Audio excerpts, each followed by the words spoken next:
আসসালামু আলাইকুম। সবাইকে স্বাগতম। আমি ডাক্তার মেজবাউদ্দিন আহমেদ, নিউরোসার্জন। সহকারী অধ্যাপক হিসেবে কর্মরত আছি ন্যাশনাল ইনস্টিটিউট অফ নিউরোসায়েন্সেস ও হাসপাতাল, ঢাকাতে। পিএলআইডি হলে অনেকেই ভয় পান যে আমার তো অপারেশন লেগে যাবে এবং অপারেশন পরে না জানি কি হয়। আসলে বেশিরভাগ ক্ষেত্রে পিএলআইডি রোগীদের অপারেশনের প্রয়োজন হয় না। পিএলআইডি যে কেন হচ্ছে সেটা তো আমি আগেই বলেছি যে কোনো কারণে যদি আপনি অ্যাবনরমাল পজিশন বা কোনো কিছু হয়ে থাকে নার্ভের উপরে হঠাৎ করে ডিস্কের চাপ পড়ে। হঠাৎ করে যে ডিস্কের চাপটা পড়লো, আপনি যদি বিশ্রাম নেন, ডাক্তারের পরামর্শ অনুযায়ী, বিশেষজ্ঞ চিকিৎসকের পরামর্শ অনুযায়ী পর্যাপ্ত পরিমাণ অ্যাবসোলিউট বেড রেস্টে থাকেন, রেস্ট নেন এবং যে মেডিকেশনগুলো আমরা অ্যাডভাইস করে থাকি নিয়মিত এই মেডিকেশনগুলো ব্যবহার করেন, তাহলে কিন্তু বেশিরভাগ ক্ষেত্রে, বিশেষ করে 70-80% ক্ষেত্রেই কিন্তু অতিরিক্ত ব্যথাটা কমে যায়।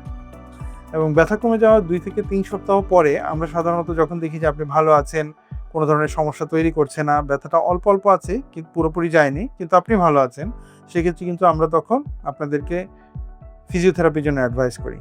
এবং ফিজিওথেরাপি নিলে বিশেষ কিছু ব্যায়াম করলে ব্যাক মাসল স্ট্রেংথেনিং এক্সারসাইজ বা ব্যাক মাসল শক্ত করার জন্য যে কিছু ব্যায়াম, যেটা আপনাকে অতিরিক্ত লোড নিতে হেল্প করবে, অথবা নার্ভের কিছু রিল্যাক্সেশন ব্যায়াম আছে, এই ব্যায়ামগুলো করলে বেশিরভাগ ক্ষেত্রেই রোগীরা ভালো থাকেন এবং অপারেশনের প্রয়োজন হয় না। আমার অভিজ্ঞতায় বলে আমি অনেককেই দেখেছি যে অতিরিক্ত ব্যথা নিয়ে এসেছিলেন।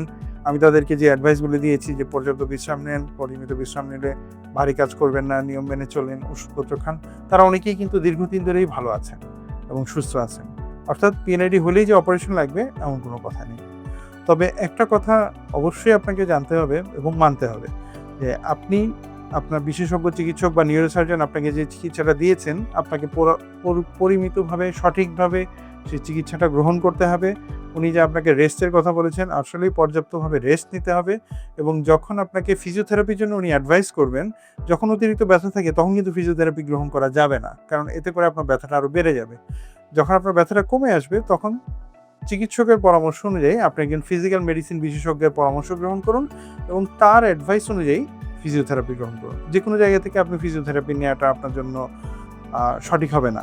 কারণ একজন বিশেষজ্ঞ ফিজিক্যাল মেডিসিন বিশেষজ্ঞের পরামর্শ ছাড়া সঠিক ফিজিওথেরাপি কোনটা আপনার জন্য প্রযোজ্য, সেটা কিন্তু আসলে একজন ফিজিওথেরাপিস্ট চট করে বলে দিলে পারবেন না। তার জন্য এটা কঠিন।